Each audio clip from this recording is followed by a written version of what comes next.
वैज्ञानिकों को आमतौर पर मानवता का उद्धारक माना जाता है, लेकिन कुछ ऐसे आविष्कारक हुए हैं जिन्होंने तबाही मचाई और उनके आविष्कारों के कारण उन्हें इंसानों को बर्बाद करने वाले के रूप में भी देखा जाता है। इतिहास में परमाणु ऊर्जा, रासायनिक हथियारों और कुछ तकनीकी आविष्कारों के पीछे वे कौन कौन से वैज्ञानिक हैं, तो चलिए फ्रेंड्स, आज हम इस वीडियो में जानेंगे। नंबर 1, जे रॉबर्ट ओपेनहाइमर। इन्हें परमाणु बम का जनक कहा जाता है। आप ऐसे भी जान सकते हैं, परमाणु बम का इन्हें पिता कहा जाता है। द्वितीय विश्व युद्ध के दौरान लॉस अलामोस प्रयोगशाला के निदेशक रूप में उन्होंने परमाणु बम का विकसित किया।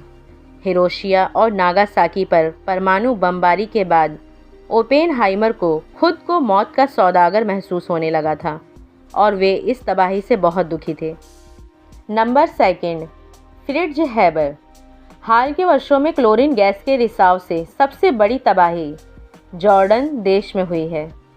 जॉर्डन जून 2022 में जॉर्डन के अकाबा बंदरगाह पर एक क्रेन से क्लोरीन गैस से भरा कंटेनर गिरने के कारण भीषण रिसाव हुआ था, जिसमें लगभग 12-13 लोगों की मौत हो गई थी और 250 से ज़्यादा लोग घायल हो गए थे। इसके अलावा अन्य स्थानों पर भी इसके रिसाव से तबाही और दहशत फैल चुकी है। इराक 2022।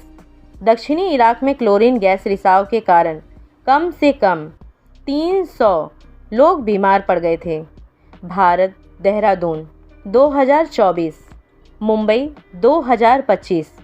भारत में भी क्लोरीन गैस रिसाव की घटनाएं सामने आती रही, जैसे कि जनवरी 2024 में देहरादून, उत्तराखंड और नवंबर 2025 में मुंबई के पास वसई में रिसाव, जिससे लोगों को सांस लेने में गंभीर तकलीफ हुई।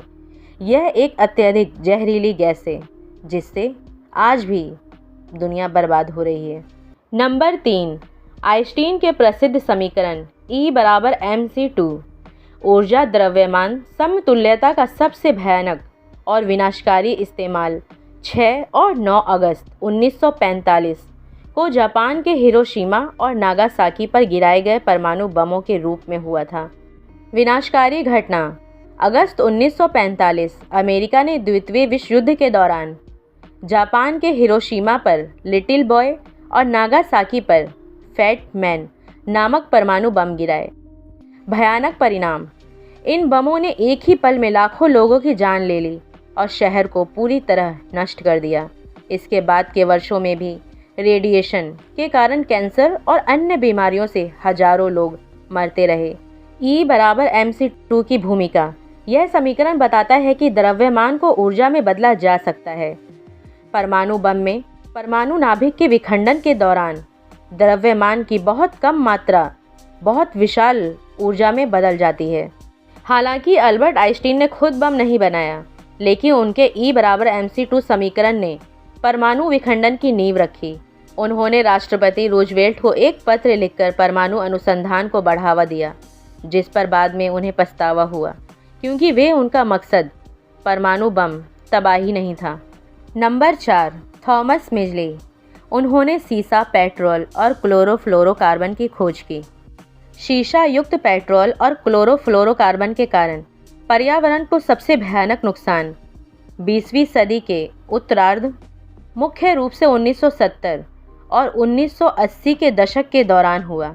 ओजोन परत का विनाश CFCS 1970 और 1980 के दशक में CFCS, जो रेफ्रिजरेटर और स्प्रे में उपयोग होते थे, अत्यधिक उत्सर्जन के कारण ओजोन परत में गहरा छिद्र हो गया।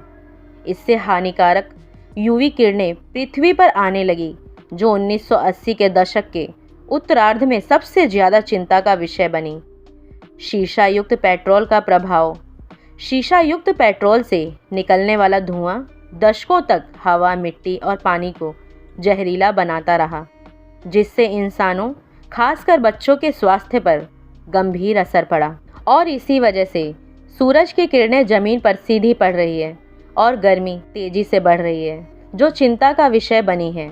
अगला है सनकी वैज्ञानिक। कुछ वैज्ञानिक जिन्होंने बहुत हानिकारक रसायनों या अनैतिक प्रयोगों जैसे परमाणु हथियारों का परीक्षण, कीटाणु युद्ध का आविष्कार किया। उन्हें अक्सर शैतानी वैज्ञानिक कहा जाता है, जिनके काम ने मानवता को सीधे नुकसान पहुंचाया। तो ये थे कुछ वैज्ञानिकों के नाम जिन्होंने अच्छा करने की चाह में बुरा कर दिया और बाद में इन लोगों को पछतावा हुआ। आप लोग कमेंट करके बताएं कि जो इन्होंने किया क्या वो अच्छा किया। अगर आप लोगों को वीडियो पसंद आई हो तो लाइक, शेयर और सब्सक्राइब ज़रूर करें।